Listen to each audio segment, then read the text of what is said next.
సభ్యులు కూడా అడిగారు అధ్యక్ష.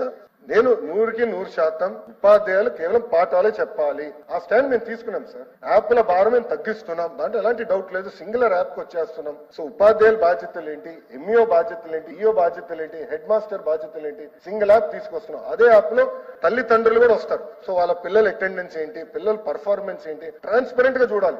ప్రైవేట్ స్కూల్ కి ధీటుగా బెటర్ గా మనం చేయాలనే లక్ష్యంతో చేస్తున్నాం. సో ఉపాధ్యాయులు కేవలం పాఠాలే చెప్పాలని నిర్ణయం తీసుకున్నాం. పిల్లల్ని రాజకీయ కార్యక్రమాలు పంపించదు, గౌరవ ముఖ్యమంత్రి గారి ప్రోగ్రామ్ ఉందని తీసుకెళ్లి గత ప్రభుత్వం లాగా దారి పొడుగున నుంచోబెట్టద్దని నేను చెప్పాను అధ్యక్ష. గత 10 నెలలు మేము అదే పాటిస్తున్నాం. పిల్లలు స్కూల్లో ఉండాలా, పాఠాలు కరెక్ట్ గా నేర్చుకోవాలా, వాళ్ళు ప్రయోజకులుగా మారాలి. అది మా లక్ష్యం అధ్యక్ష. దాంట్లో ఎలాంటి డౌట్ లేదు. మీకు తెలుసు యూనియన్స్ తో గత ప్రభుత్వంలో కాదు అధ్యక్ష, పరదాలు కట్టుకుని ఎవరు తిరగట్లా. యూనియన్స్ తో మేము మీటింగ్ పెడుతున్నాం. ప్రతి ఫ్రైడే 11 to 2 కమిషనర్ గారు కూర్చుంటున్నారు, యూనియన్స్ ని కలుస్తున్నారు.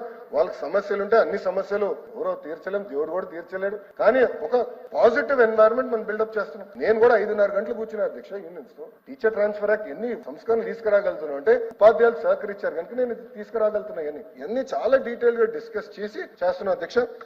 ఇంకో విషయం అధ్యక్ష, ఈ రోజు మీరు చూస్తే సింగిల్ టీచర్ స్కూల్ గురించి గౌరవ సభ్యులు మాట్లాడారు అధ్యక్ష. ఈ రోజు 12,512 పాఠశాలలో సింగిల్ టీచర్ ఉన్నారు అధ్యక్ష. ఇది వాస్తవం.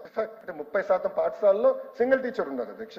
అందుకే అధ్యక్ష మోడల్ ప్రైమరీ స్కూల్ కింద కనీసం ఒక 7-8 వేల మోడల్ ప్రైమరీ స్కూల్స్ వస్తే ఒక క్లాస్ ఒక టీచర్ అందించడానికి అవకాశం కలుగుతుందని బలంగా మీరు నమ్మారు. అందుకే మీరు ఈ సంస్కరణలు ఒప్పుకున్నారు. అందరం కలిసికట్టుగా ఇది తీసుకొస్తున్నాం. దీని వల్ల లెర్నింగ్ అవుట్కమ్స్ ఇంప్రూవ్ అవుతుందని నేను బలంగా నమ్ముతున్నాను. సో ఒక పక్కన ఉపాధ్యాయులకి ఇతర పనులు తగ్గించి కేవలం పాఠాలు చెప్పే బాధ్యత పెట్టి, ఇంకో పక్కన టెక్నాలజీతో జోడించి థర్డ్ లెర్నింగ్ అవుట్కమ్స్ పైన ప్రత్యేకంగా ఫోకస్ పెడితే తప్పనిసరిగా ఫలితాలు వస్తాయి అధ్యక్ష.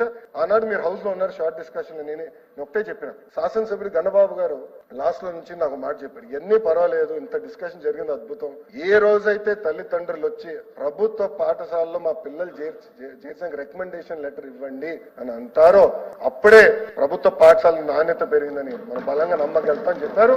ఆ రోజు శాసనసభలో నేను చెప్పాను గౌరవ సభ్యుడికి, I accept this challenge, it's worth fighting sir, నాకు 2 years ఇవ్వండి, చేసి చూపించే బాధ్యత నేను తీసుకుంటాను గౌరవ సభ్యుడు చెప్పాను. దానికి కట్టుబడి ఉన్నాను అధ్యక్ష. తప్పనిసరిగా చేసి చూపిస్తాను.